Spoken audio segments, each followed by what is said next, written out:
bago pa lang ako dito sa may ads. Almost 2 weeks. 2 weeks pa lang ako dito sa may ads. Sumali ako 1,500 pa lang bago magpumasok yung October, August.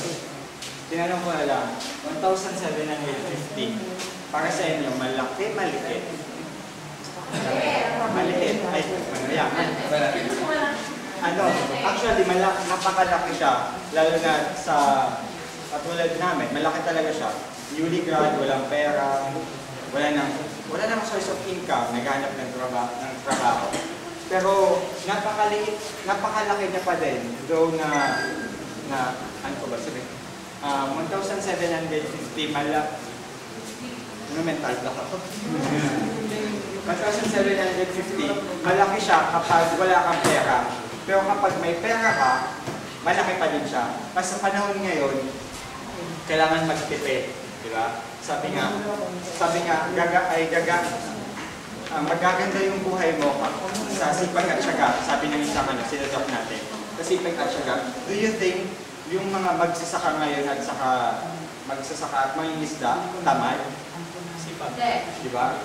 Sabi nga, masipag. Uuwi sila, may kita, pero do you think may sarili silang bahay? Malaki yung income. Do you think yayaman sila ng pag-ganon? Oo, malamang, yayaman. Pero mahihirapan. Napakinggan ko nga dati. Kapag pumasok ka ang tao daw, pumapasok lang sa dalawang income, kung paano magka-income. It's either by linear income or by residual income.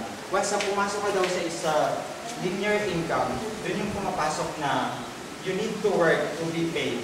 You need to work, to be paid. Tayo, ako as a nurse, ako nga pala si John Red, kalimutan ko. I graduated my BSNDB at Aquinas University. Tapos yun. As a nurse na kami by next week.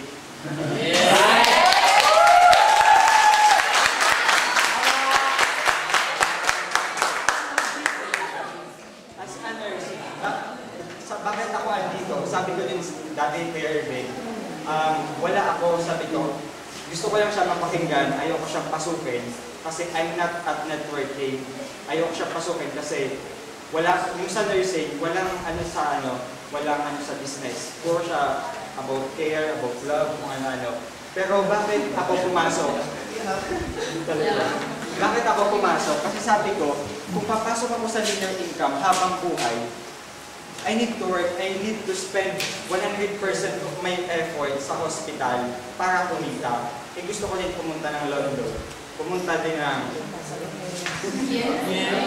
Pumunta kung saan-saan. Do you think kung nurse ako habang buhay, sa BRTH kunyari, makapunta ako ng London, kailangan ko mag-duty 8 hours per day? Diba hindi? Kaya sabi ko, mag-work ako pero hindi sa matagal na panahon. Gusto ko din pumasok. Kaya pinili ko pumasok sa isang distributing company. Katulad ng My Ads. Kasi pag sinabing distributing company, tulungan. Sabi ko, bakit kagaya ko, pinasok ko yung mga kaibigan ko, yung mga close ko ngayon, kasi sabi ko, kailangan natin baguhin yung takbo ng isip ng Pilipino na yung crab mentality. Yes. Yung kapag yung isa aangat, hihilahin ng isa pababa. Kumbaga, cherish kumbaga. Kung pwede naman natin na, kung aangat yung isa, pwede naman tayo umangat ang sabay-sabay. Yes. Yun, 1,750, malaki siya sa both ways. Pero kung papasok ka sa isang business, ano bang business na pwede mong ma-open? So 1,750, business permit pa lang, utang-utang ka na. Diba? Kaya sabi ko, though 1,750, 2 weeks pa lang ako gawin ko na siya. Kasi inutang ko rin ng yun sa bangko, kaya kailangan ko talang pag-igin para mabayaran. Yes. Kaya sabi ko, kung kaya ng iba, kakayan ka. Yes.